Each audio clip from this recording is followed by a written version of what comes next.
Muito bem, previsões temáticas, professor Jorge Lobo, nossa aula de quinta-feira. Lembrando que o nosso primeiro tema, nossa previsão aqui para Áries e para Aquário é desafios no combate ao tabagismo no Brasil.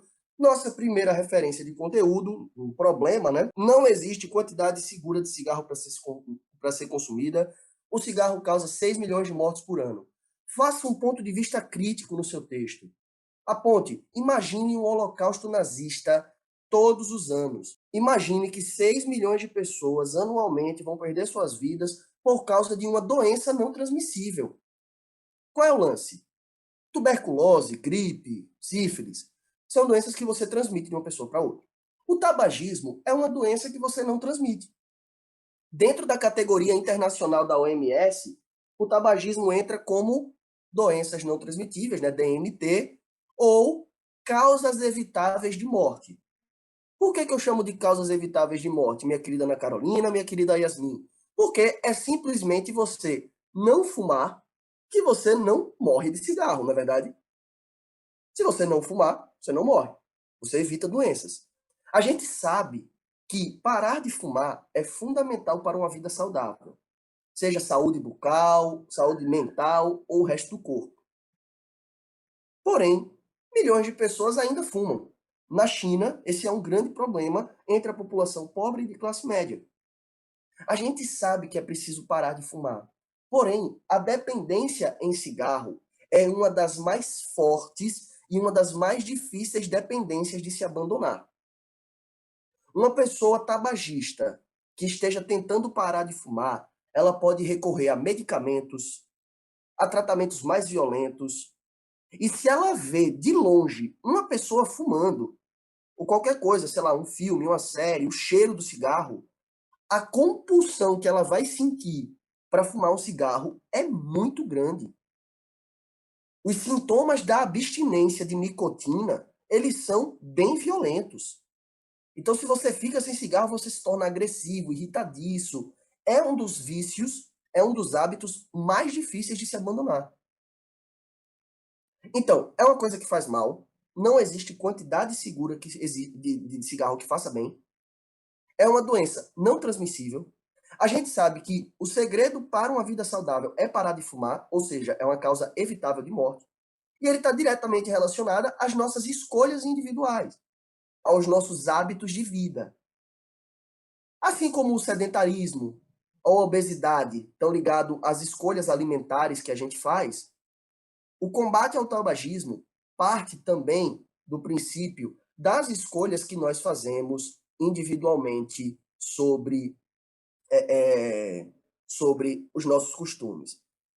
Leonan está trazendo aí um relatório da OMS, fala sobre fumante passivo. A fonte desses 6 milhões, Lucas Azevedo, é da OMS, de acordo com a Organização Mundial da Saúde. Obrigado, Leonan. Eu pensaria na minha redação, já que meu tema é desafios no combate ao tabagismo, que eu preciso trazer referência de conteúdo. Uma dessas referências de conteúdo é eu lembrar que determinadas cidades no interior do Brasil foram ocupadas a partir da produção e da exploração do fumo.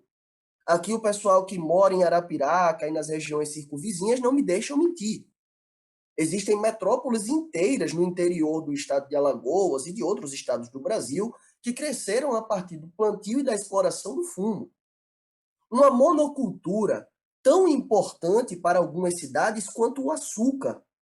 Então, enquanto a gente trabalha com a história da colonização a partir do ciclo do açúcar e do ciclo do ouro, muitas cidades no Brasil se desenvolveram a partir do fumo. E o fumo é um costume, uma tradição cultural que se espalha por vários continentes. Na Europa, era comum o consumo de fumo através de cachimbos. Aqui na América, o consumo de fumo era feito de uma maneira diferente. A gente costumava enrolar o fumo em palha seca de milho, fazendo aí o que a gente conhece como o cigarro. O fumo era utilizado por xamãs, pajés, curandeiros. Eles soltavam aqui, pegava o cigarro, pegava a fumaça, eles faziam desenhos com a fumaça, e eles viam dentro da nuvem de fumaça uma previsão do futuro, uma sorte, um revés. Por muito tempo, fumar representou não apenas uma possibilidade de contato com o divino, até porque o tabaco é uma planta de poder, muitas religiões associam isso ao misticismo, né? À alteração de consciência. Ele rapidamente se tornou numa dependência, um hábito para passar o tempo, um hábito para complementar as horas do dia e uma dependência. Gente, até décadas passadas do século XX, década de 60, por exemplo, década de 70, você podia entrar no consultório de ginecologista, tá fazendo um exame assim de Papa Nicolau, com as pernas abertas assim numa maca, e o médico tá fumando um cigarro aqui. O cara tá ali olhando a sua região íntima com um cigarro aqui. Os cinemas tinham pausas nos filmes para que as pessoas pudessem fumar um cigarro. E você podia fumar dentro de espaços fechados. Bares e restaurantes, qualquer coisa, você acendia um cigarro. A ciência foi observando, né, a partir do século XX, que o cigarro fazia muito mal.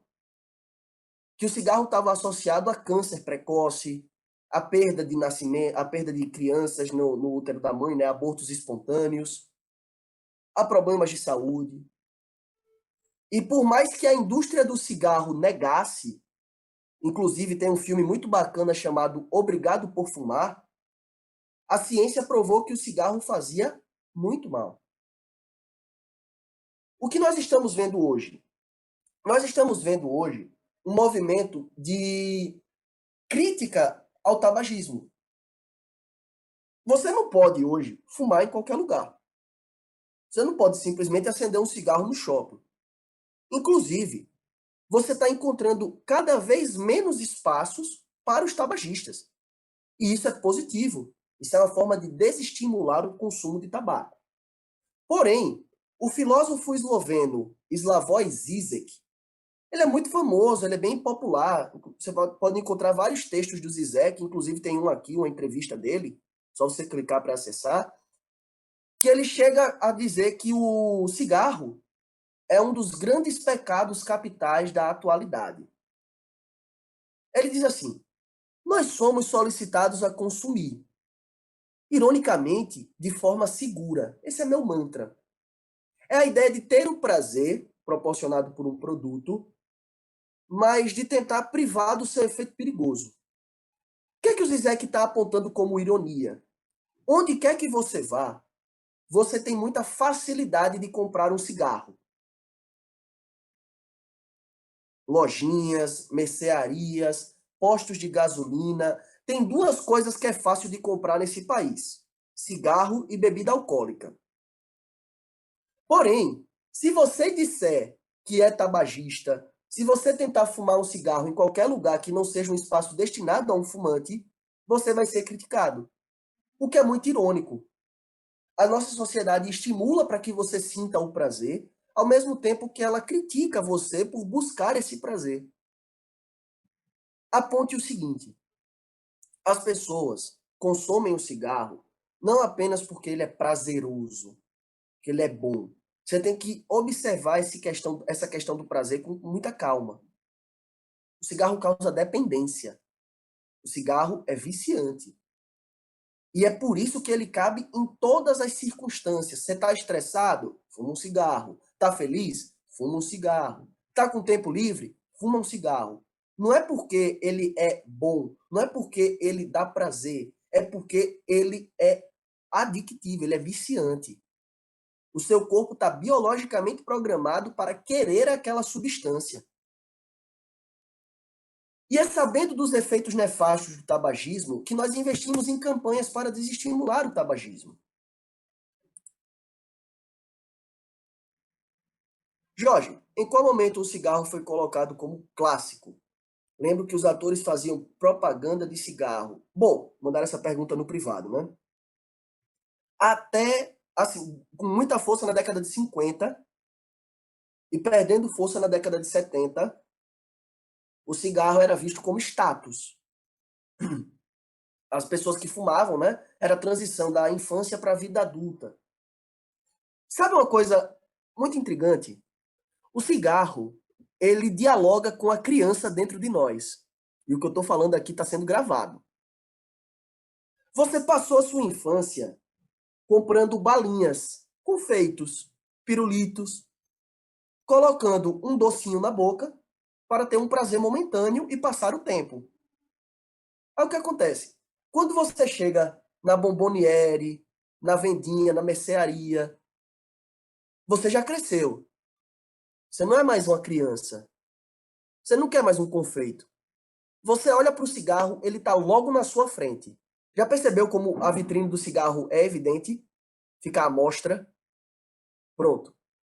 E ali você tem o cigarro mentolado, o cigarro com sabor, cigarro sabor cereja. E você pensa, um saborzinho doce, não amarga tanto, dizem que faz bem, o pessoal sente prazer. Aí você substitui o docinho, o pirulito, por exemplo, por um cigarro. E nós, assim, somos condicionados a rapidamente adotar o tabagismo.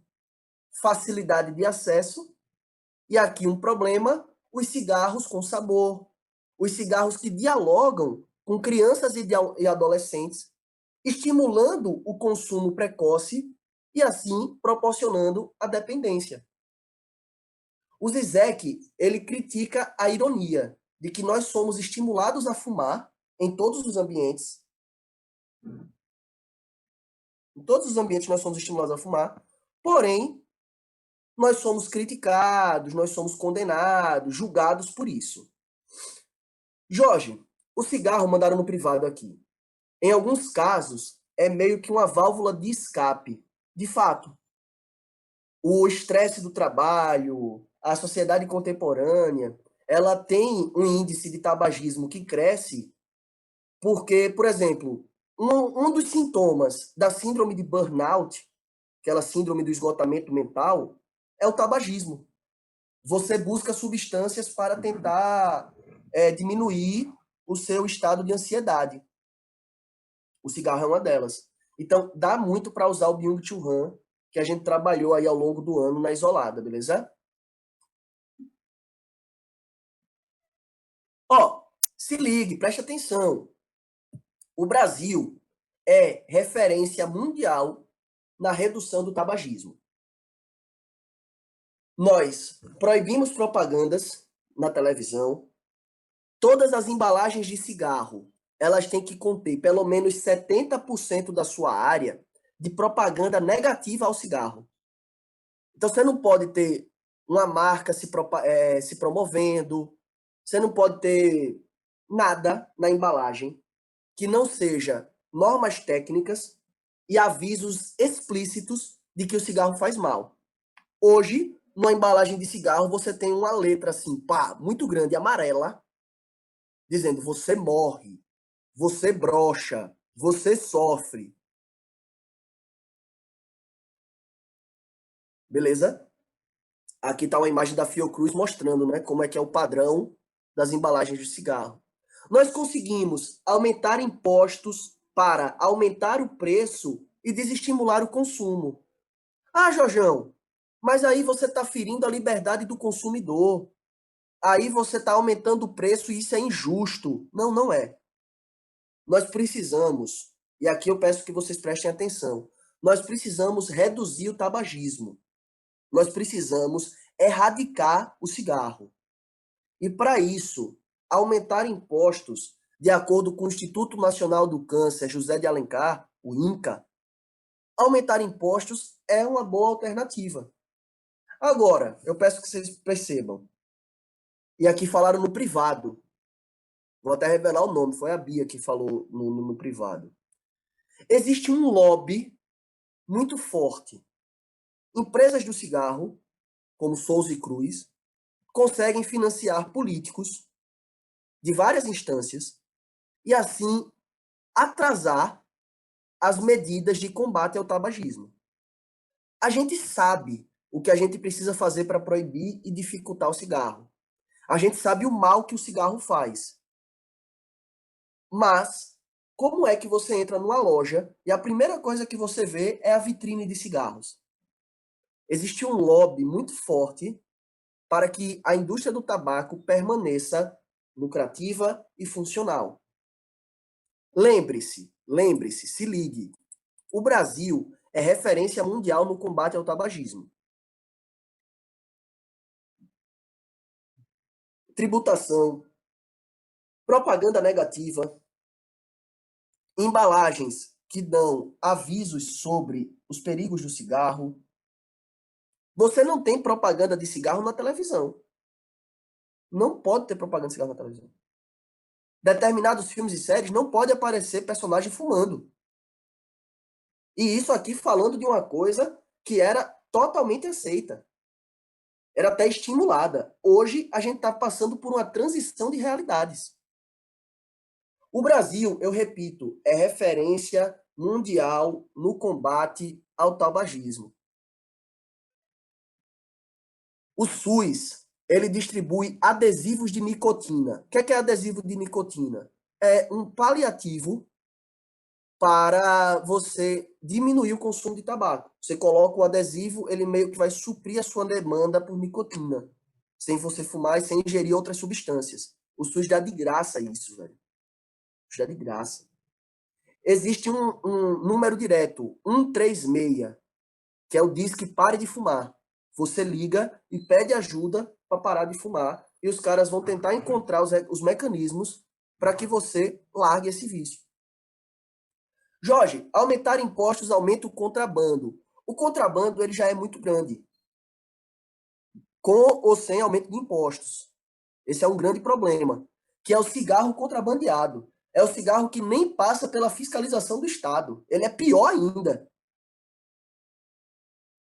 Por que eu não falo proibir as coisas? Porque eu sou contra a proibição. Proibir sempre vai dar errado. Porque se você proíbe, vai ter o tráfico. Pronto. Você proibiu, você só fez transformar o fumante no criminoso.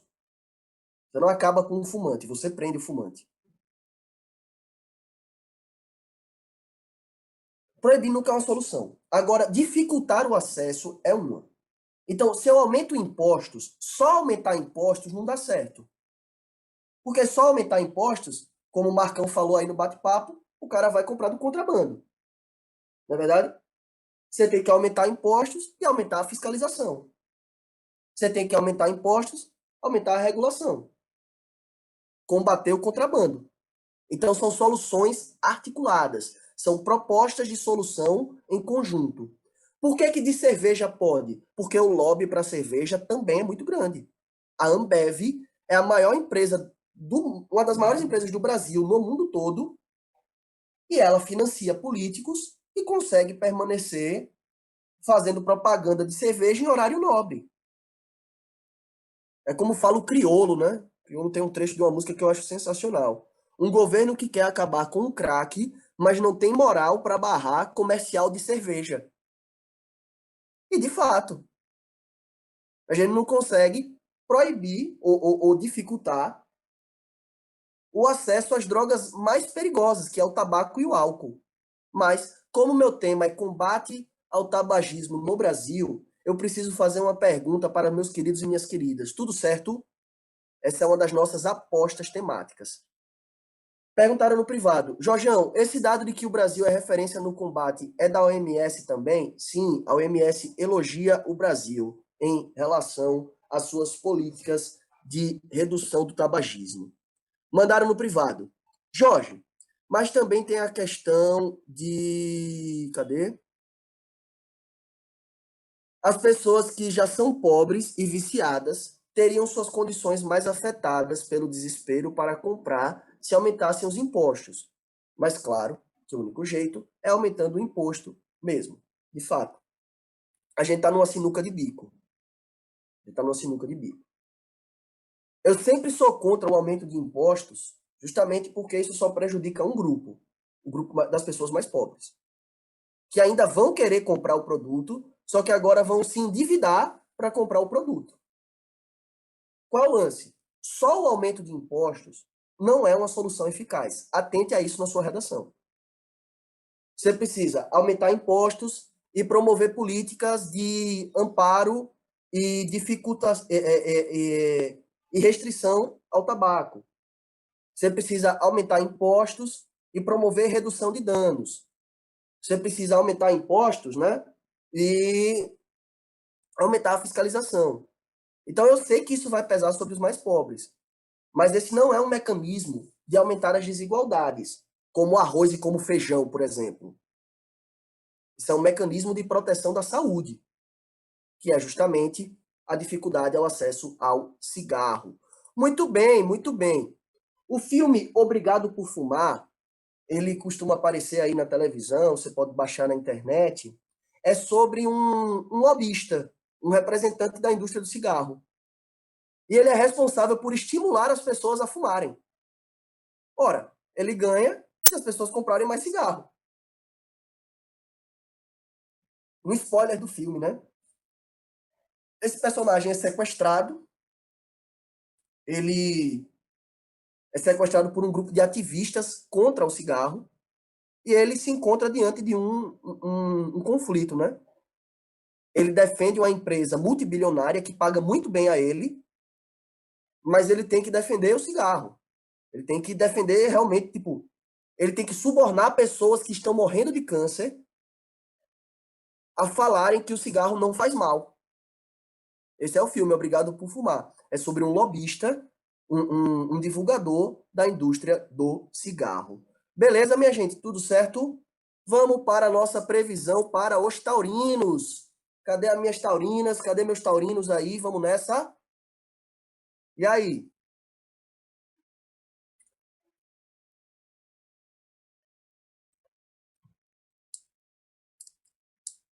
Vou fazer um encantamento aqui. Salve Rai, salve Lucas, salve Tayane. Muito bem, muito bem. Você sentirá Marte em Touro como energia vital, assertividade, alegria de movimento e coragem. Então já sabe, na hora da prova, assertividade, alegria de movimento e coragem. Não precisa ter medo, você já estudou, você sabe o que fazer. Nosso próximo tema, caminhos para promover a literácia familiar. O que é literácia? Esse tema estava bombando nas redes sociais. É letramento, é a leitura em família. É formas de promover o hábito da leitura dentro do ambiente doméstico. Ah, Jorjão, meu pai é analfabeto. Como é que você quer que eu proponha o hábito de leitura na família? Muito simples. Você aprende a ler na escola, você lê em casa. E você estimula o hábito de leitura na sua família. Ah, não, os pais sabem ler. Como é que eles fazem com que os filhos leiam também? Eles vão ler em voz alta em casa. Isso é literácia familiar. É uma forma de acabar com o nosso déficit de leitores. Já já eu falo mais sobre isso. Previsível como os capricornianos é a referência de conteúdo do Johannes Gutenberg, a prensa de tipos móveis. Lá do século XV, mecanismo fundamental para a difusão de ideias, né, renascentistas, é uma boa referência de conteúdo, mas aqui eu posso avisar para vocês, é uma referência que muita gente vai utilizar. Uma coisa que eu queria muito ver no seu texto, caso o tema fosse caminhos para promover a leitura, a literácia, o letramento, desafios para a democratização do livro no Brasil.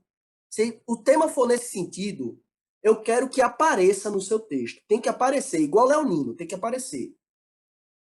Os impactos das novas tecnologias na difusão do hábito da leitura. Perceba, o Brasil é um país muito desigual. Enquanto tem pessoas lendo livros digitais, tem pessoas que não conseguem ter um livro físico. É um debate muito bacana. Livro físico versus livro digital. Eu prefiro livro físico. Tem gente que prefere livro digital. Beleza? Beleza. Aponte a importância da internet, das tecnologias celulares e móveis na difusão do hábito da leitura. Hoje, você tem diversas bibliotecas virtuais com acervos enormes a um clique do seu celular para você ler.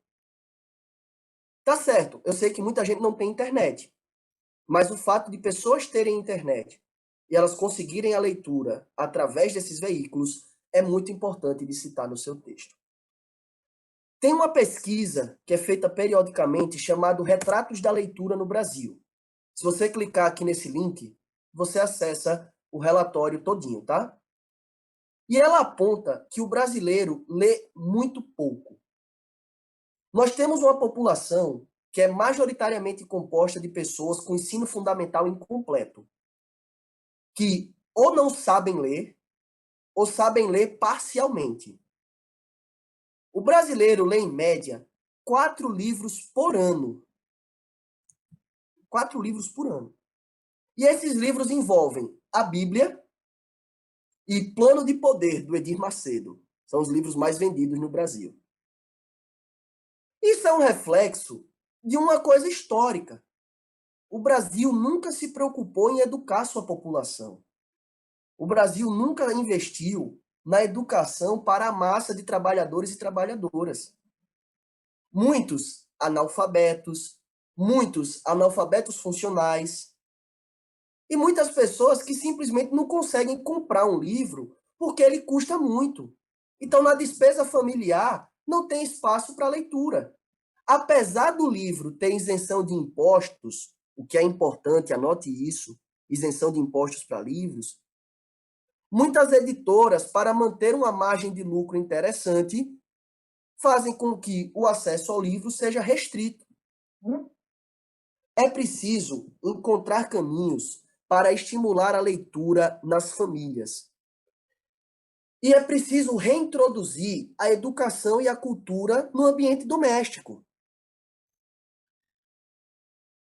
Leitor é considerado todo aquele que leu ou uma parte ou um livro todo nos últimos 3 meses.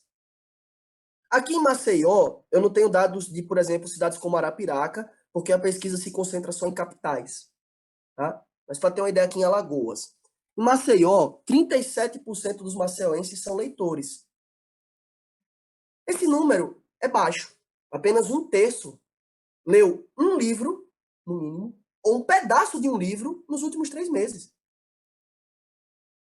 Então, se você folheou um livro e foi entrevistado, você é considerado leitor. Mas qual é a realidade? A gente tem dificuldade em interpretação de texto. A gente não lê teoria política, história. A gente não lê cultura.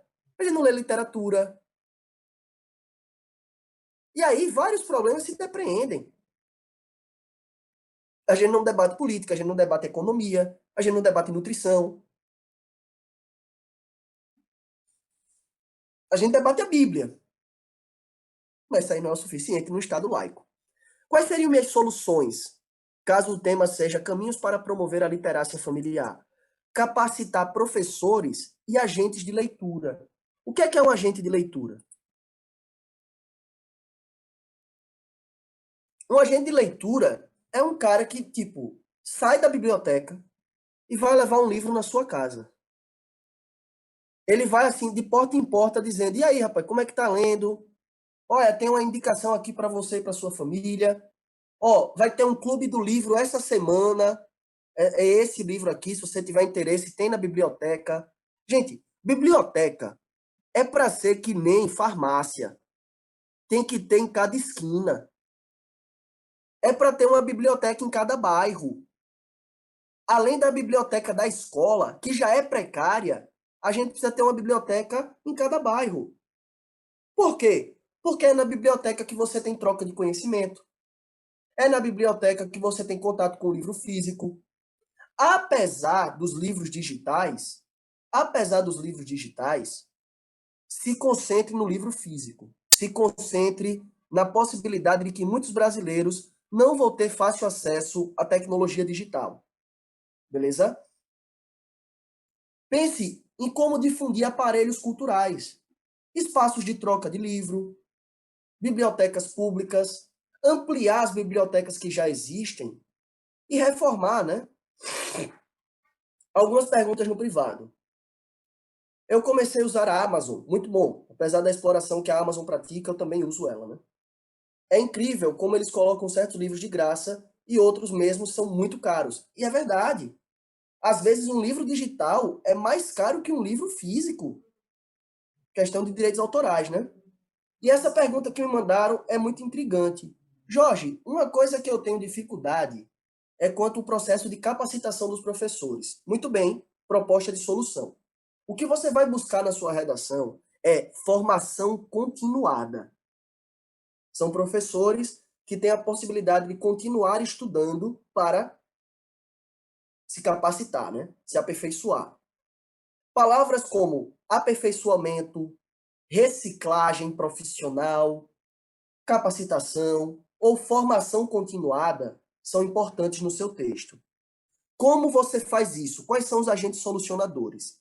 Existem escolas públicas de formação de professores.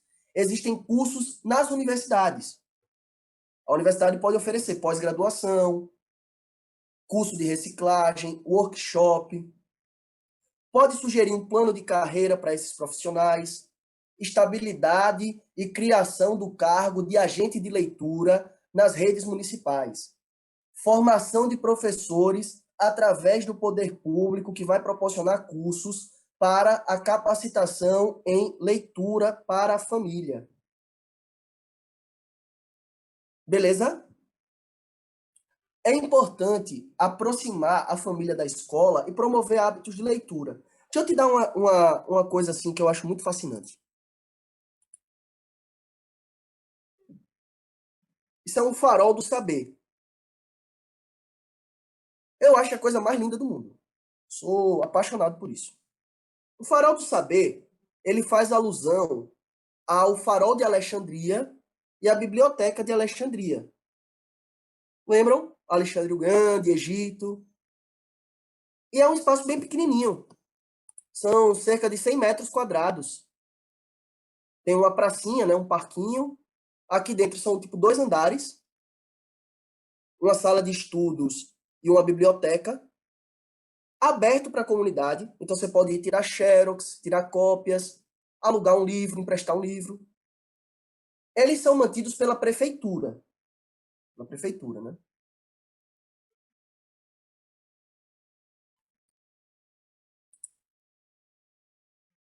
E cada farol do saber é ligado a uma escola pública. Então, tipo, a coordenação, o apoio técnico é da Secretaria da Educação, né? Muito bem. Essas bibliotecas foram inauguradas em Curitiba. É uma idealização da Prefeitura de Curitiba. E rapidamente elas se espalharam para outros estados, como Rio de Janeiro e Maranhão. O Maranhão era o estado brasileiro que menos lia livros. E o governo do Flávio Dino, do PCdoB, abriu vários faróis desses, muito parecidos com esse, em cidades do interior e da capital. Para quê? Para difundir o hábito da leitura. Uma rede de bibliotecas de bairro para difundir o hábito da leitura, não apenas nas escolas, mas na comunidade, na família. Beleza? Jorge, tem aquela questão de que pessoas ligadas à alfabetização de pessoas menos favorecidas são sempre perseguidas, né? É um fato. A gente tem uma perseguição a professores e a gente tem uma vulnerabilidade muito grande em professores de ensino básico. A maioria são mulheres negras, com pouca estabilidade profissional e que enfrentam aí reação da família e perseguição de diversos setores, né? É preciso garantir estabilidade profissional. Beleza? Vamos lá, meus queridos geminianos. Aí, minha gêmea, meu gêmeo, tamo junto. E aí, vamos lá para nossa previsão da semana? Opa, bora.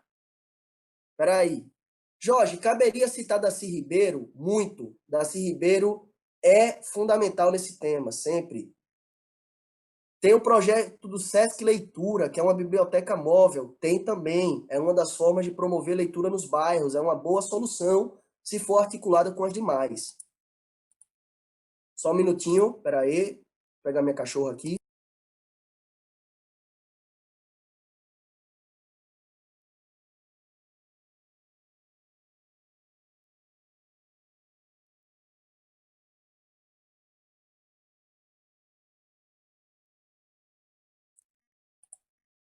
tem 3 gatos e uma pitbull filhote. Tá sensacional isso, tá sensacional. Jorge, pedagogia do oprimido cabe? Salve, meu amigo Davi. Cabe sim, cabe sim. Vale trabalhar. Lembre que o Paulo Freire, ele desenvolveu um método de alfabetização de adultos. Ele não desenvolveu uma técnica de guerrilha nem nada, não. Foi alfabetização de adultos. Muito bem. Aí, meus amigos geminianos, depois de Mercúrio, o Sol chega em Plutão e você está cá mais uma vez lidando com os abismos. Mas lá nas profundezas também estão escondidos os bons presentes. Então vamos lá sair desse abismo com a nossa próxima previsão: a valorização da alfabetização no Brasil. Muito bem, se o meu tema for analfabetismo, se o meu tema for alfabetização, analfabetismo funcional, a importância da escrita, diferente do tema anterior, mas parecido, né? Numa mesma linha de raciocínio. Vamos para a primeira referência de conteúdo. No Brasil, a gente tinha uma população eleitora no Império, na monarquia, que era maior do que na República. Porque na monarquia, a gente tinha o voto censitário, voto por renda. E a partir de 1881, depois na República foi mantido, a gente passou a ter o voto capacitário. O que é voto capacitário? É a proibição do voto às pessoas que não sabem ler e escrever. Por séculos, a gente teve uma democracia, né, o que pode chamar de democracia, limitada. Em 1889, a gente proclamou a República. 1891, a gente baixou a Constituição e proibiu o voto dos analfabetos. Passaram 100 anos da nossa República para que os analfabetos conquistarem o direito ao voto. A nossa primeira eleição verdadeiramente democrática foi a eleição de 1989, que elegeu o Collor, porque foi ali que a gente teve a maioria da população brasileira votando. Isso só foi possível com a consolidação do direito ao voto aos analfabetos, o fim do voto capacitário. Perceba, até hoje, os analfabetos não podem se eleger. Então eles conquistaram o direito ao voto, mas eles são inelegíveis pela nossa Constituição. Então, comece o seu tema falando sobre direitos políticos. Se você observar, nós vivemos uma sociedade burocrática. O que é uma sociedade burocrática? É uma sociedade que enfatiza a escrita. Tudo é escrito. Lei, norma, bula de remédio, receita. A gente não reconhece outras formas de expressão.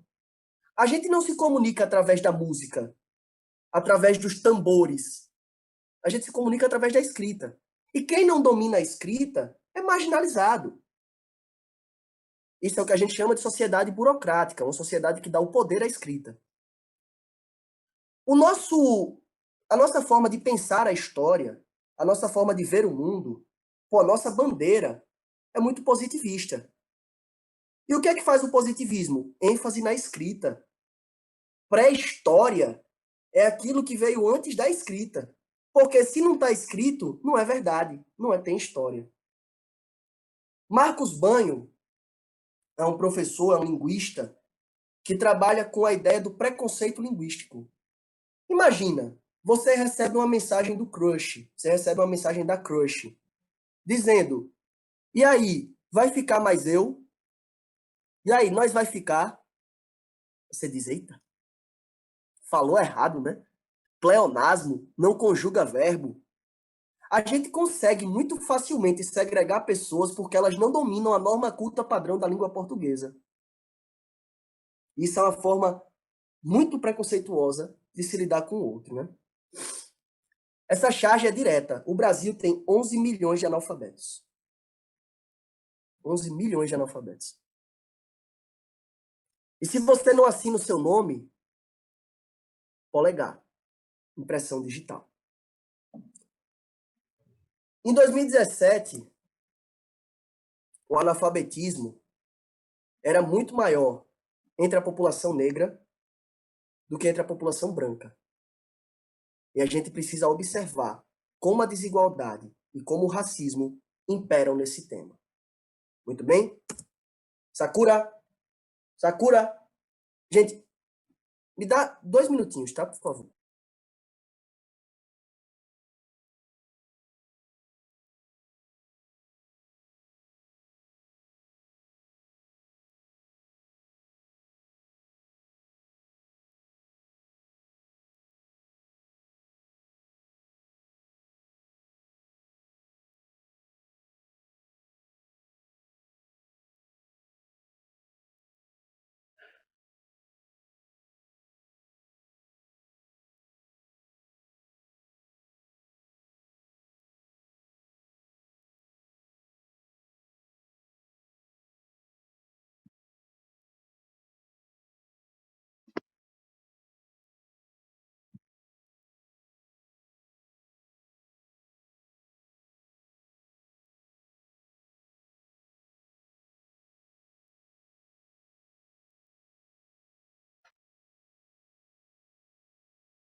Velho, casa com pet é loucura, perdão.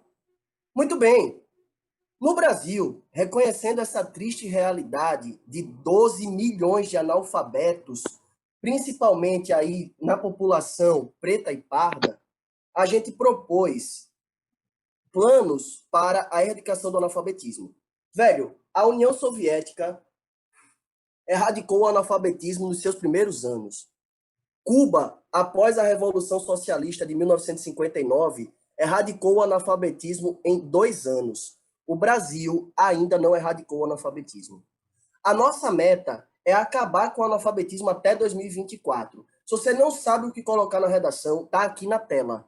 O Plano Nacional de Educação, instituído em lei, tem como meta erradicar o analfabetismo em 2024. Quais são os obstáculos?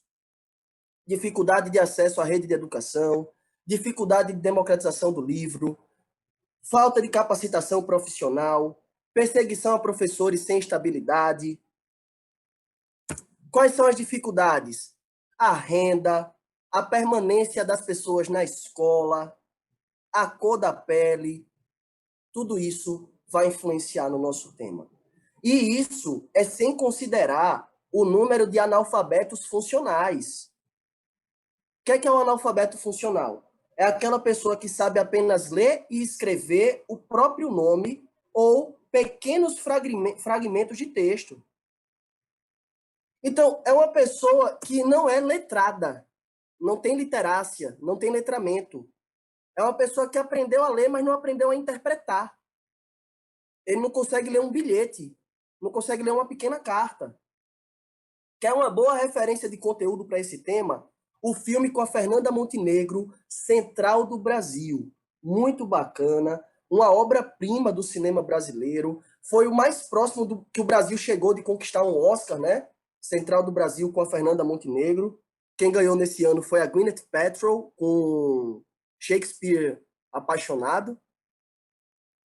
Mas é uma excelente referência de conteúdo Central do Brasil para o tema do analfabetismo. Deixa eu só ver o bate-papo aqui. O Oscar, meu irmão, nunca superei. Não é isso? Não é isso? Cadê? Olha que mensagem bacana. Tem algo que faça com que a alfabetização seja desvalorizada no país? Sim. Um professor de ensino médio ganha mais que uma professora de alfabetização. E uma professora de alfabetização é muito importante. O professor universitário vai ganhar muitas vezes mais do que uma professora que trabalha com alfabetização. Então você tem uma desvalorização dos profissionais de educação básica logo de cara. Como é que a gente resolve esse problema na solução? Você pode ter horários extras para a educação de jovens e adultos, ou você pode ter uma valorização de profissionais da alfabetização nas escolas e, caso o aluno ainda não consiga acessar a escola, agentes de alfabetização no campo, nas fábricas, onde as pessoas efetivamente trabalham, né? Investir em estabelecimentos de educação para jovens e adultos não precisa, as escolas já funcionam para isso. As escolas já funcionam para esses estabelecimentos, tá? É possível existir erradicação do analfabetismo sem haver erradicação da miséria? É possível. É possível. Mas, assim, erradicar o analfabetismo é um grande passo para acabar com a miséria. Você só tem uma sociedade justa, você só tem uma sociedade justa se as pessoas souberem ler e escrever. Isso é um princípio até das igrejas protestantes, velho. O que é que Lutero dizia? Cada um tem que interpretar a Bíblia. E o que é que ele fez? O que é que os nobres fizeram? Ensinaram as pessoas a lerem. Para quê? Para que o povão pudesse ler a Bíblia. Porque se você não pode ler, você não pode interpretar. Jorge, incentivar a alfabetização em jovens e adultos é interessante também. Como incentivar? Educação noturna, valorização dos profissionais, mais horários disponíveis, capacitação de professores para isso, porque eu sou um professor de história. Eu consigo debater aqui temas de atualidades. Se você pedir para eu alfabetizar uma pessoa, eu não vou saber. Eu não fui treinado para isso. Quer dizer, até fui, paguei matéria na faculdade, mas não é minha especialidade. Então, o preparo do professor é fundamental. Fundamental. Analfabetismo funcional é um dos motivos do analfabetismo digital? Então, não necessariamente. Não necessariamente. Você pode saber ler e escrever muito bem. Pois existem pessoas que escrevem livros na mão. Geniais. Mas não sabem usar novas tecnologias. O analfabetismo digital não é sobre apenas ler e escrever. Ele é também sobre como usar as tecnologias. Questão de uso mesmo. Então, não necessariamente, mas está relacionado. Beleza? Mandaram no privado. Jorge, como a gente legitima a desvalorização dos professores de alfabetização na redação? Muito bem. Você pode falar a partir dos salários. Você pode falar através da representatividade. Existem alguns caminhos. Existem pesquisas, por exemplo, do IBGE, que mostra que professores da educação básica recebem menos do que professores do ensino médio ou do ensino superior. A estabilidade profissional. Você tem menos concursos para professores de alfabetização do que para outras áreas. Muitas vezes, os professores que alfabetizam são auxiliares, monitores, assistentes de sala. Então, a gente pode legitimar a partir disso. Muito bem?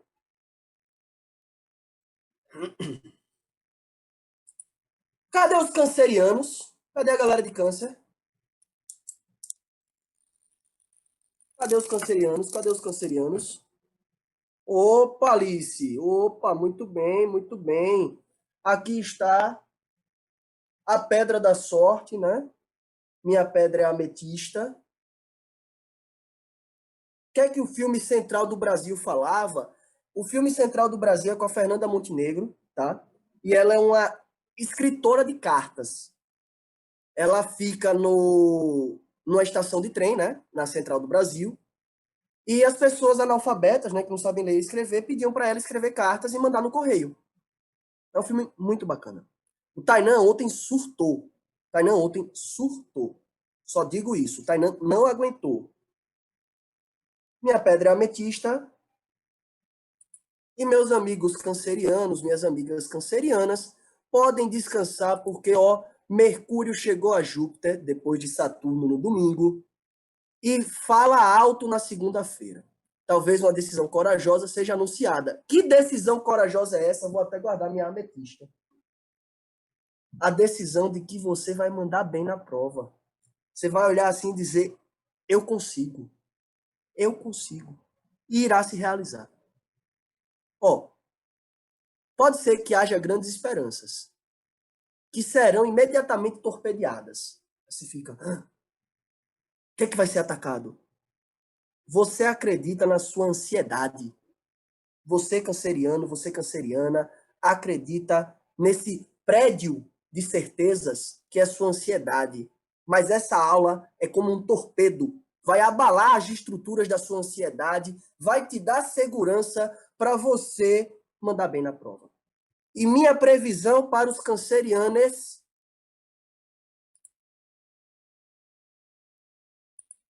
é desaparecimento de crianças. Bora lá. Tema muito bacana, tema aí que já foi divulgado nas redes sociais. Vou passar rapidinho aqui por ele, só para a gente lembrar de alguns tópicos.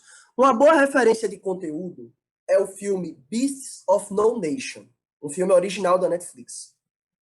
Esse filme, ele trabalha com a história de Aku, o personagem Aku, em um país fictício da África. Um país que não existe, mas que poderia existir. É um país que está em guerra civil. Então você tem tropas do governo, tropas da ONU e rebeldes guerreando. E o vilarejo do Aku é atacado, destruído completamente. Sua família morre. Ele, ao fugir, acaba entrando em uma guerrilha, fazendo parte de uma milícia. O filme conta a realidade das crianças soldados na África.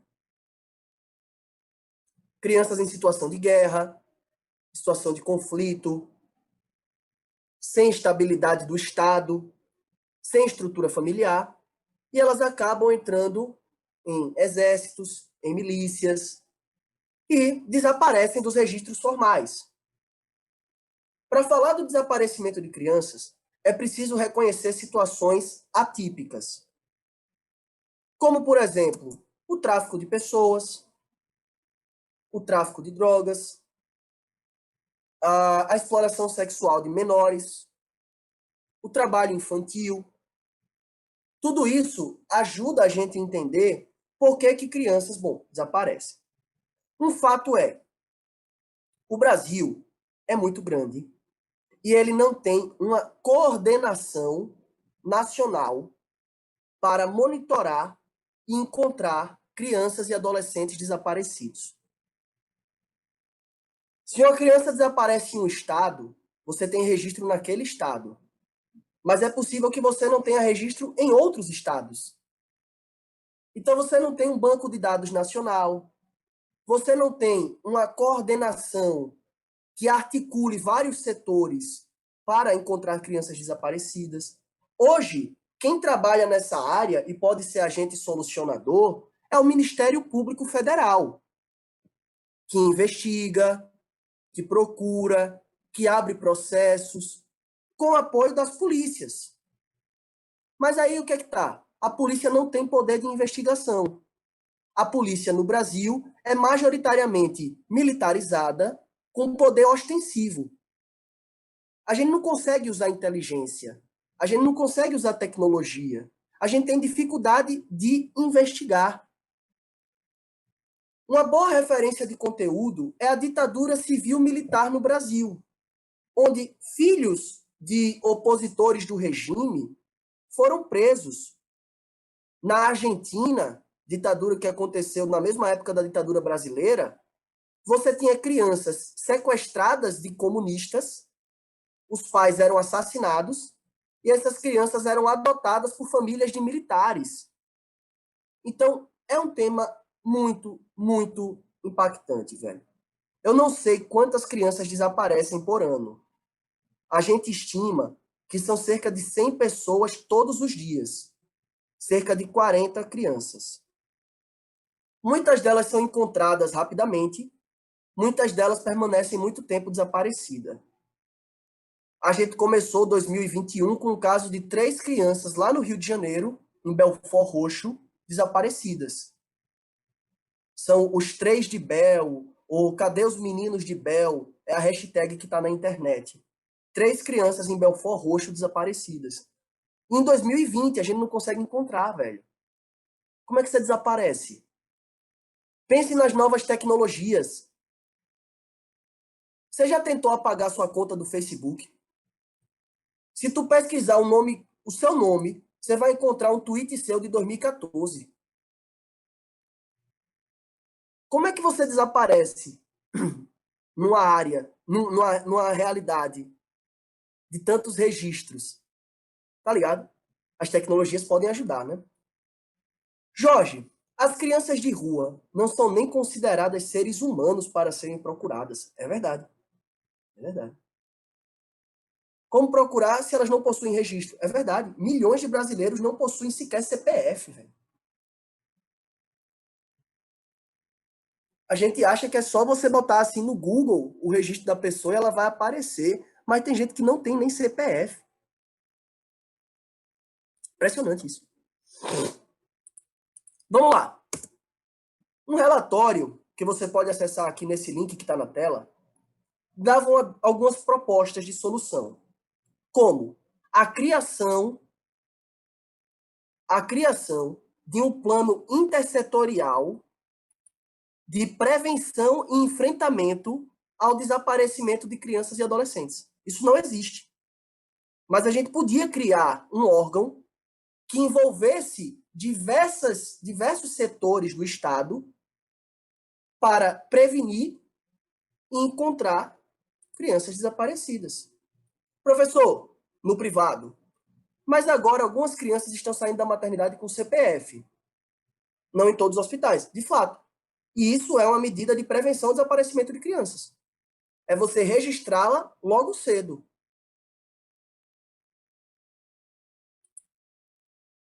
O relatório propõe, além do registro das crianças, né, qualificação de profissionais, monitoramento de situações de risco, assistência social, publicidade e divulgação.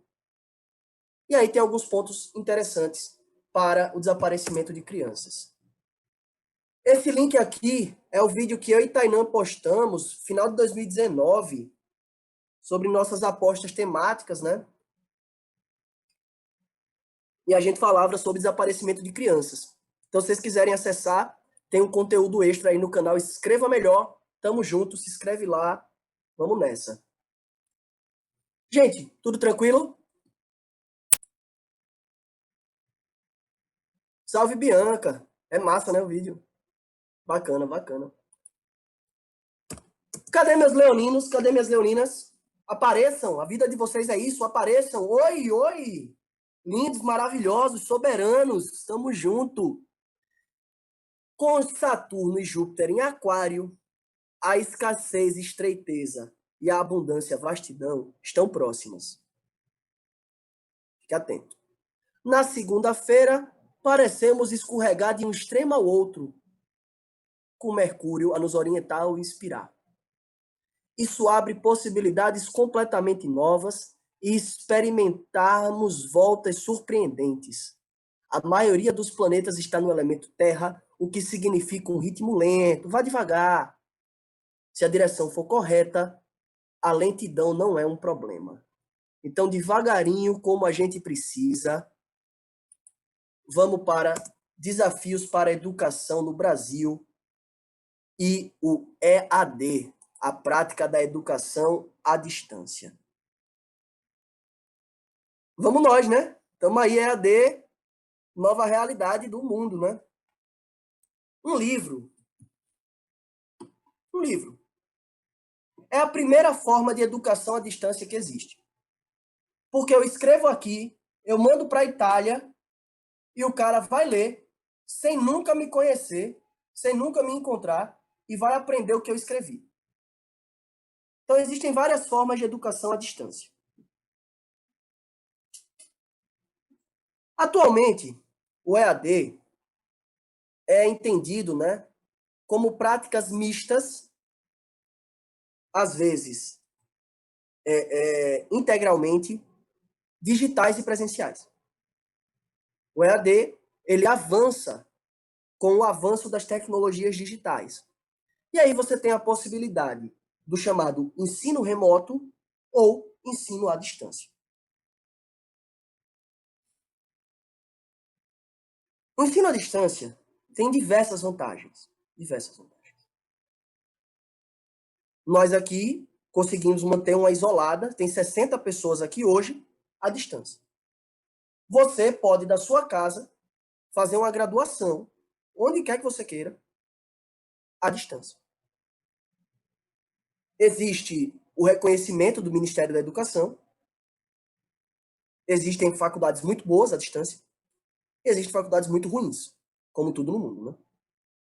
EAD não pode e não deve ser confundido com homeschooling, educação domiciliar ou educação doméstica.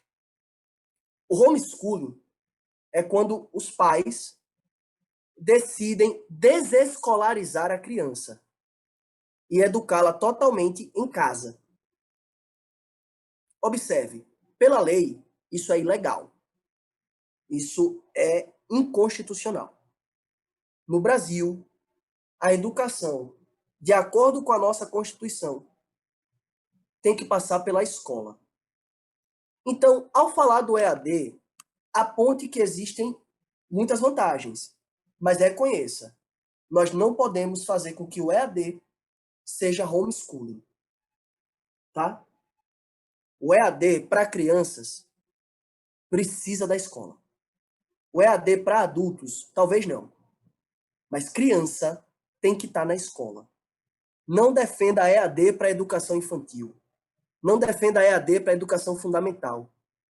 Defenda a EAD para universidade, pós-graduação, complemento do ensino médio. Beleza? Isso é interessante. Jorge, você acha que tem muita chance de cair algo relacionado à educação? Acho. Gente, eu estou perdido no personagem.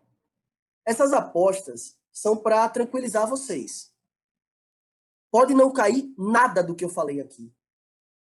Bem libriano, né? Bem libriano, bem indeciso. Pode não cair nada do que eu falei. Mas essa aula serve para tranquilizar e revisar alguns tópicos. Tá bem? Esse é o ponto.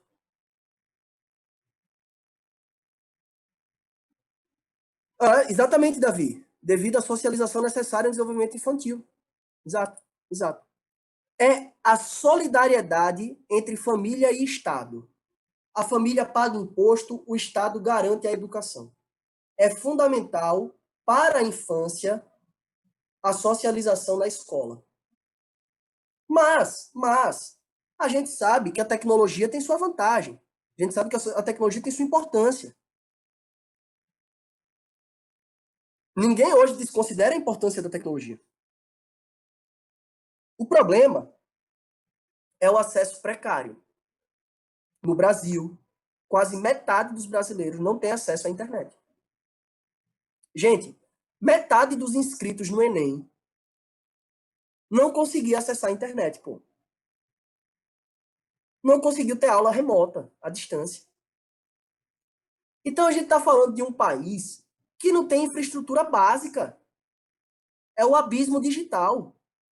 Minha querida Yasmin, minha querida Amanda, Sara Coutinho, meu amigo Davi Almeida, meu amigo Davi. Como é que eu vou falar de EAD no estado do Amapá, que passou 20 dias sem luz?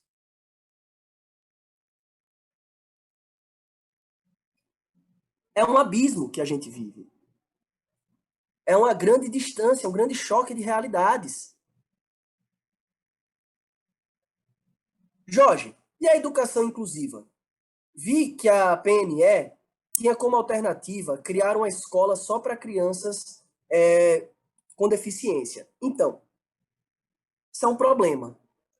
A escola, ela tem que ser o espaço da diversidade. A escola, ela tem que ser o espaço em que crianças neurotípicas encontrem crianças neurodiversas, em que crianças brancas encontrem crianças negras, indígenas, em que meninos encontrem meninas, adultos encontrem jovens. A escola é o espaço da diferença. Se eu proponho criar uma escola só para crianças com deficiência, o que eu estou fazendo não é uma forma de inclusão, é uma forma de segregação. Ali vai ser a escola do professor Xavier, é a escola das crianças especiais. Ali já vai ser estigmatizado. Ali já é uma forma de você segregar os alunos. É para que cada sala de aula se adapte aos seus alunos e não que você crie espaços de segregação. Isso é importante. Aponte no Brasil o problema da desigualdade e da precariedade da rede pública de ensino. Aponte que energia, internet, tablet, computador, tudo isso é muito caro. E, gente, nós somos um país que não produz tecnologia. A gente exporta produto agrícola e a gente importa produto tecnológico. Isso faz com que esses produtos sejam muito caros. O meu computador é alemão, o meu celular é coreano, o meu tablet é americano, a minha internet é mexicana. E tudo isso é muito caro para o brasileiro pagar. É preciso democratizar as tecnologias essenciais, reconhecê-las como direitos humanos e, através de estímulos do Estado, fazer com que as pessoas tenham acesso a esses dispositivos. Aponte a necessidade de você ter uma educação mediada. Gente, se você andar sozinho na internet, você está lascado. Deixe seu celular 2 minutos com seu sobrinho, com a sua sobrinha, com seu irmão mais novo. E veja o que acontece. O cara tem acesso a tudo. É um mar de informações. A gente precisa de alguém para ajudar a navegar. Na pandemia, que as famílias tiveram que cuidar dos seus filhos na escola, né? Em casa. Vocês viram a dificuldade dos pais e das mães. Cadê? Prepare a família para o ensino à distância, é uma solução. E sempre pense, né, nas vantagens e nas desvantagens que o EAD pode oferecer. Por exemplo, me perguntam aqui no privado, como adequar o EAD às pessoas que possuem alguma deficiência ou dificuldade de aprendizagem? Esse é o lance. O EAD é um modelo de ensino voltado para um público. Mas a gente pode fazer o EAD com especificidades. Intérpretes de Libra, audiodescrição, acompanhamento e monitoramento de perto, com cuidadores, etc. Aí são caminhos para a regulamentação do ensino à distância no Brasil. Beleza? Vamos lá, virginianos! Vamos, virgem! Vamos, virgens! Parece haver uma divisão na sociedade, só parece, né? Por um lado, há pessoas que levam tudo muito a sério e são muito rigorosos, e por outro, há pessoas que desconsideram regras e proclamam novas liberdades. Como um virginiano, é mais provável que você seja um dos primeiros, e quanto os imorais o perturbarem, você irá, com lua nova em Capricórnio, perto de Plutão e de Saturno, defender mais radicalmente a prudência, a restrição. Beleza? Qual é o nosso próximo tema? Deixa eu ver aqui as perguntas no bate-papo. E vamos de previsão. E vamos de previsão, Thalinho. Vamos de mapa astral, né? Saúde mental no Brasil. Gente, debatemos muito saúde mental esse ano. Muito mesmo. Burnout, depressão, ansiedade, autismo. Com força eu aposto em autismo. Com força. Com força. Qual é a palavra-chave? Qual é a palavra-chave? Neurodiversidade. Neurodiversidade. É preciso reconhecer que muitos dos nossos problemas são associados às condições econômicas e sociais. Você não é ansiosa. Você está ansiosa pelo vestibular. Você não é depressivo. A depressão não é uma coisa que te define. Você está desempregado. E isso te coloca em uma situação de depressão. A saúde é um conjunto de práticas que envolve a cidadania e que envolve a democracia também. Falar de saúde mental é reconhecer que as nossas condições sociais afetam o nosso psicológico. E no nosso texto é importante falar sobre como o direito à saúde, principalmente à saúde mental, só se consolida em regimes democráticos. Tudo bem? Falar de saúde mental, boas referências de conteúdo. Carl Jung, aqui na minha esquerda, Sigmund Freud, aqui na minha direita, os pais da psicanálise, os pais dos tratamentos de saúde mental, boas referências de conteúdo ali do final do século XIX até uma parte do século XX, né? Primeira metade do século XX. Por muito tempo, meus queridos e minhas queridas, o tratamento para a saúde mental foi muito violento. Era a exclusão do louco, era a tortura, a lobotomia, a camisa de força, o manicômio, o hospital sanatório, né, o hospital psiquiátrico. E uma boa referência de conteúdo para falar sobre saúde mental é a reforma psiquiátrica, quando a gente enfatizou um tratamento mais humanizado, democrático, livre, com foco no usuário, né, na comunidade. Um exemplo, um emblema disso é Nise da Silveira, médica alagoana, psiquiatra, vanguarda no tratamento humanizado, baseado na autonomia, na liberdade do sujeito, usando a arte, usando animais. E no século das doenças neurológicas, recuperar o legado da Nise da Silveira é fundamental. O tratamento de saúde mental no Brasil se dá através da rede CAPS, os Centros de Atendimento Psicossociais. Para dependência química, para depressão, para ansiedade, para transtornos esquizoides, para transtornos bipolares, para burnout, para autismo, defenda a rede CAPS. Defenda os Centros de Atendimento Psicossociais e o constante melhoramento, constante melhoria, né, dos serviços de saúde mental no Brasil. Beleza? Se meu tema for sobre saúde mental, eu tenho que seguir por essa linha, certo? Aí, problemas, conteúdos e soluções. Nós somos um país de ansiosos. Nós somos um país de pessoas que sofrem com depressão. E a gente está vendo que apenas medicamento não dá certo. Qual a importância da vacinação? Nós descobrimos que o nosso corpo consegue produzir defesas contra micro-organismos.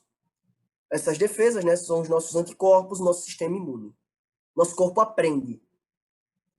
E é possível, através da inoculação de vírus inativos, pedaços de vírus, receitas para pedaços de vírus, o nosso corpo conseguir desenvolver defesas para nos proteger de doenças. Como os micro-organismos se transformam, mutam, nós estamos sempre atualizando as nossas vacinas e as nossas defesas para, assim, se proteger. O ano é 2021 e a gente tem que defender o óbvio, né? A gente tem que dizer que vacina não faz mal. A gente tem que dizer que vacina é importante. A gente está falando de uma nova revolta da vacina, né? Lembre da revolta da vacina de 1904 e o que a gente está vendo hoje. Fale no seu texto da importância da pesquisa científica. Fale no seu texto de figuras como Oswaldo Cruz, idealizador da Fiocruz, né? Carlos Chaga, vai descobrir ali a doença de Chagas, né? Efetivamente. A primeira vacina foi quando um cara pegou a varíola da vaca, que não contamina humanos, e inoculou em humanos, criando defesa para a varíola humana, que não inocula nas vacas. E é daí que vem o nome, vacina.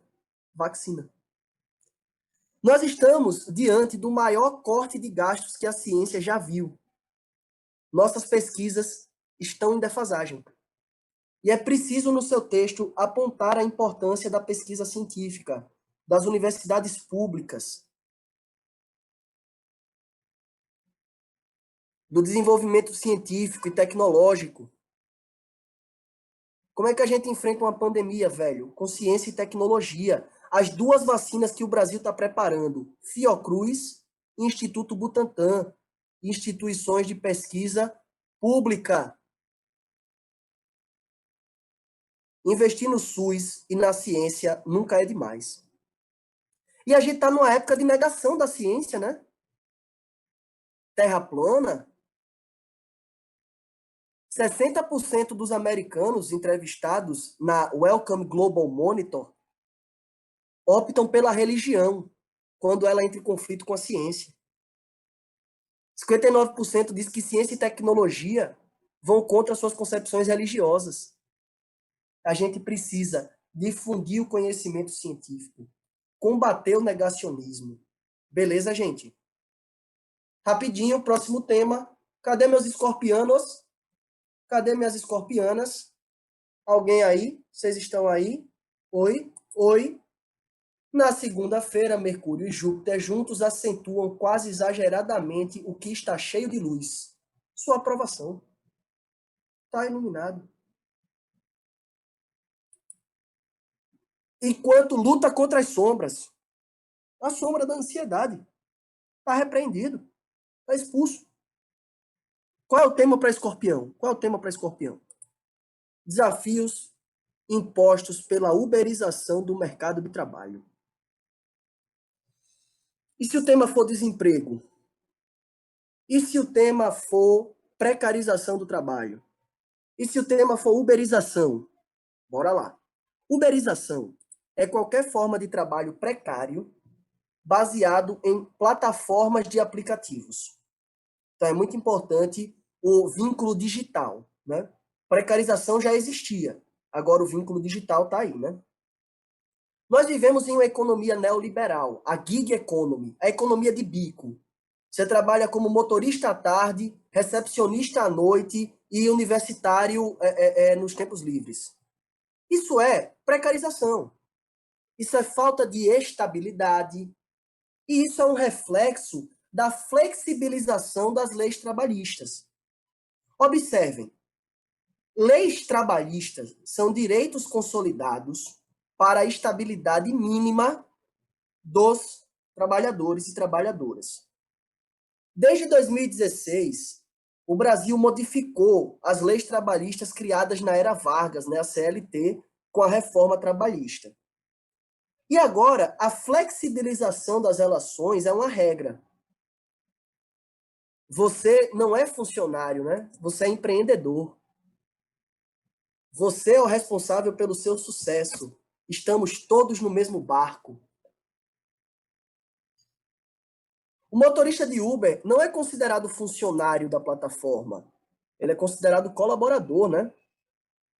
E existem tribunais no mundo todo que estão lutando com isso, né?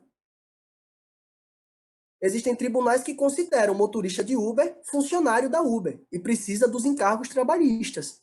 Existem tribunais que dizem não, não tem vínculo empregatício. Sem aposentadoria, sem salário fixo, sem férias. O sociólogo Ricardo Antunes chega a dizer que nós estamos na era do privilégio da servidão. Se você for escravo, isso é normal. Se você for servo, isso é um privilégio. Olha que loucura. Por quê? Quem é seu chefe? É o aplicativo? É o restaurante? Ou é a pessoa que pediu a comida? Quando é que você vai se aposentar? Você tem os meios de produção? Teu salário é fixo? Você tem férias? Não. O Brasil viu a sua população de desempregados crescer e ele viu o emprego informal crescendo. As empresas que mais contratam são Uber e iFood. Isso é preocupante. Isso é preocupante. É preciso restabelecer normas e garantias trabalhistas. É preciso criar condições de emprego com dignidade. É preciso combater a uberização no seu texto. Tudo bem? Rapidinho, porque meu tempo está acabando. Vamos lá. A aula vai ficar gravada, né? Isso, excelente livro, minha querida. Excelente livro. Cadê os sagitários? Olha lá.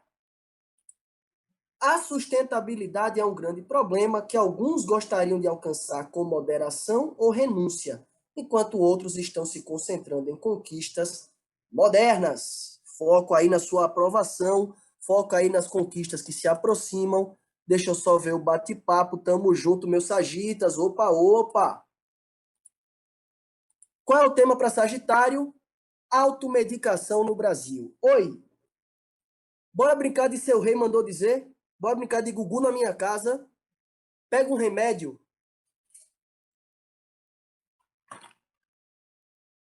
Estenda a mão, pega um remédio. Muito fácil, né? Muito fácil. Agora, cadê a receita? Não tem, né? Tem uma farmácia em cada esquina e tem uma farmácia em cada casa. Perigoso. E os medicamentos que passam da validade porque você não armazenou direito? Os medicamentos mal armazenados. E as superbactérias que se desenvolvem quando você toma antibiótico do jeito que você acha certo? E a dependência em calmantes e em medicamentos tarja preta, que foram prescritos pelo médico, mas você começou a tomar por conta própria? É preciso falar da automedicação como um grande problema da nossa sociedade. Gente, medicamentos como o ibuprofeno, que você encontra na farmácia, aumentam a chance de ataque cardíaco em 30%. É importante a gente ter acesso a medicamentos, mas é preciso estranhar a quantidade de farmácias e drogarias no Brasil. A gente está desvalorizando a ciência. A gente está dizendo que nossa opinião, nosso achar é o suficiente. Isso está causando problemas. Milhões de pessoas são hospitalizadas e morrem todos os anos no mundo por causa da automedicação. E tem gente que ganha com isso. Indústrias farmacêuticas estão aí querendo estimular a venda de medicamentos para ganhar mais. É preciso propor soluções, fiscalização, controle, conscientização, papel do Ministério da Saúde. Muito bem? Meus amigos capricornianos, eu e eu, né? Porque Capricórnio sou eu. Esta semana começa com Lua em Sagitário, Touro em Marte, em tensão com os planetas em Aquário, descreve uma luta pela escolha correta de palavras, em que os limites do que pode ser dito recentemente mudaram consideravelmente. No amor, Vênus em Capricórnio fortalece sua bondade, que agora é constantemente necessária para suavizar as ondas. Vênus e Marte concordam em princípio no elemento terra. Talvez alguns dos temas sejam sobre sofismas, provocações, exageros deliberados? Urano está envolvido. É uma semana em que algumas coisas não devem levar muito a sério, mas é exatamente o que pode acontecer. Próximo tema, o endividamento da população brasileira em questão.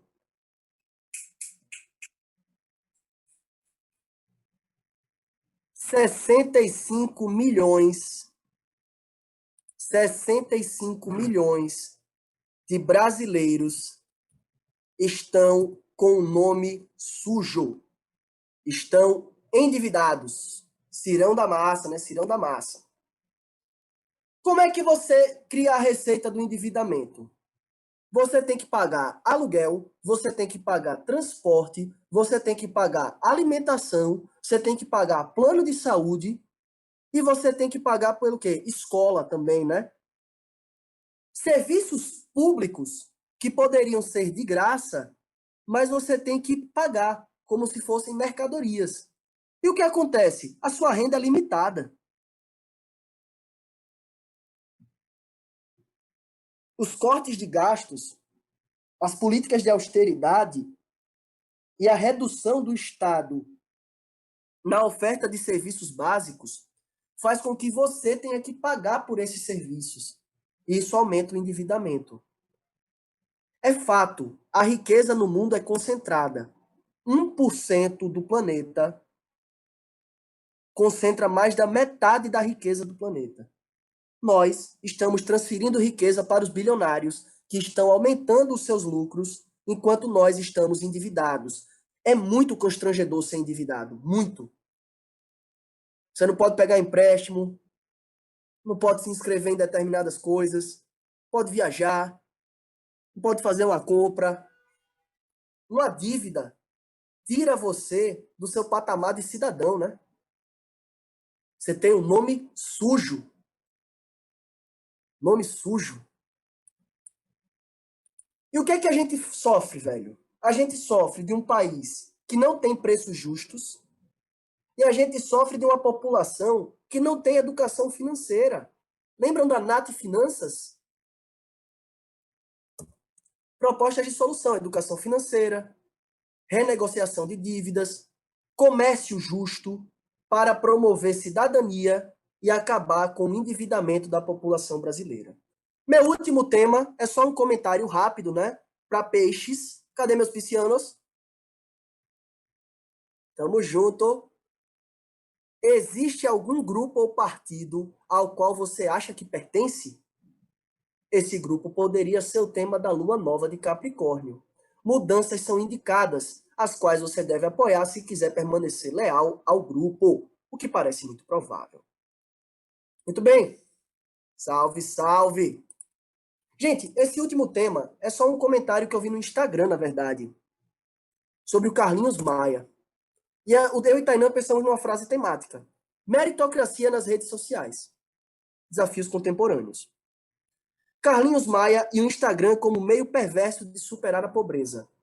Em um país no qual ser visto pode representar a chance de ser cidadão, Carlinhos Maia surge como representante de um fenômeno em que sair da pobreza é uma conquista pessoal, uma louvação à meritocracia. Então, senhoras e senhores, essas previsões foram só para acalmar o coração de vocês. Vou tirar aqui o cenário. Só para acalmar o coração de vocês, para que vocês tenham certeza que esses e muitos outros temas nós já debatemos e vocês têm bom conteúdo, bom referencial teórico para a prova desse final de semana. Tudo bem? Eu vou abrir para vocês fazerem algumas perguntas, caso vocês queiram, mas eu acho que a gente já deu uma boa caminhada, né? 2 horinhas aí, já deu uma boa avançada aí no nosso debate. Queria saber se vocês têm alguma dúvida e vou encerrar aqui o nosso plantão, a nossa aula extra. Muito, muito obrigado, velho. 60 pessoas aqui, de coração. Isso foi sensacional. Eu agradeço muito a confiança em mim, aqui no curso Passarinho, né, na redação com o Tainan. Peço desculpas pelo atraso também, eu realmente acabei perdendo aqui um pouquinho a hora. Muito, muito obrigado. Fiquem bem, mantenham a calma, velho, descansa, dá uma balançada na rede, mantenha a cabeça fria e estamos juntos, tá certo? Estamos juntos, tá? Deixa eu ver aqui as dúvidas. Jorge, a uberização pode ser colocada como consequência do endividamento? Também. E o Uber se endivida bastante. Vários casos de motoristas da Uber que se endividam com a própria empresa, aumentando a ideia de servidão. Vandeck, tamo junto, meu querido. Você é o cara, velho. Você é o cara. Cadê? Davi mandou uma pergunta. Jorge, se eu falar sobre o endividamento da população, como eu devo relacionar essa desigualdade? Velho, fale que o endividamento é uma forma de servidão. 65 milhões de brasileiros endividados é a população pobre, que ganha pouco e tem, tipo, facilidade de crédito. O que é crédito? Dívida. O que é cartão de crédito? Dívida. Beleza? Então, tá associado. Jorge, vamos entrar em coma alcoólico? Não, peraí, pô, que é isso?